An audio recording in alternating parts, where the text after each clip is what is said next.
Hello everyone and welcome back to Grow with Professor G. This is the No Stress SPSS series where we break down SPSS for you in smaller tutorials. So before moving ahead, do subscribe to our channel, press the bell icon button and do like our video so that you don't miss any update from Grow with Professor G. So let's dive into our SPSS data editor now. तो आपको यहाँ पे data दिख रहा है. अब हमने यहाँ पे क्या करना है, we have to go on graphs के बाद हम जाएंगे लेगेसी डायलॉग्स और इसके बाद हम जाएंगे last option which is histogram. अब यहाँ पे हमने क्या करना है मैं आपको दिखा देती हूँ. ठीक है, so now what we going to do is इसमें से जो भी कॉन्टीन्यूस वेरिएबल्स हमारे पास है, कॉन्टीन्यूस वेरिएबल्स मतलब जो न्यूमेरिकल डेटा है, जैसे कि we have weight, we have age and we have work experience. ठीक है, अगर आपको लग रहा है ये जेंडर भी है तो जेंडर नहीं है. This is just the coding that we have done, that 1 represents females and 2 represents males. तो ये जो हमारा जेंडर एज अ वेरिएबल है that is going to be categorical data, not continuous. ठीक है, तो कंटिन्यूस डेटा में हमारे पास है weight, age and work experience. तो आपको यहाँ कंटिन्यूस वेरिएबल को इस वेरिएबल बॉक्स में डालना होगा. So let's take age here and send it here.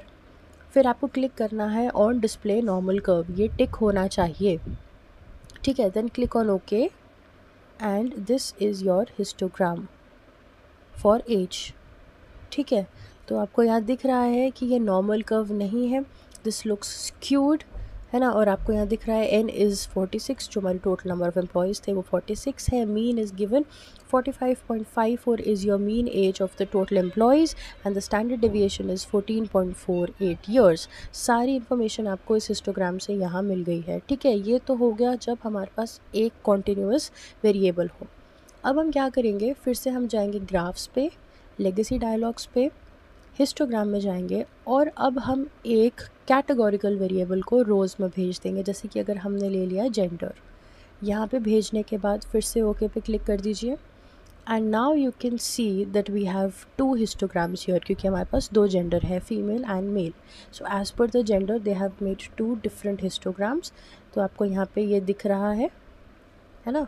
ये भी जो है वो एग्जैक्टली हमारा जो है वो नॉर्मल डेटा नहीं है यहाँ पे, क्योंकि आप देख सकते हो कि कैसा हिस्टोग्राम यहाँ बना हुआ है. यहाँ पे वैल्यूज़ बहुत छोटी हैं, यहाँ पे एक्सट्रीम वैल्यू है यहाँ पे, है ना. So you can understand that as per the age here, और आपको यहाँ पे जेंडर भी दे रखा है. तो आप यहाँ पे on the basis of categorical data you can also make histograms on continuous data. categorical data हमारे पास फीमेल मेल है which is gender एंड हमारे पास एज है continuous data, तो उसमें भी आप ऐसे हिस्टोग्राम बना सकते हो.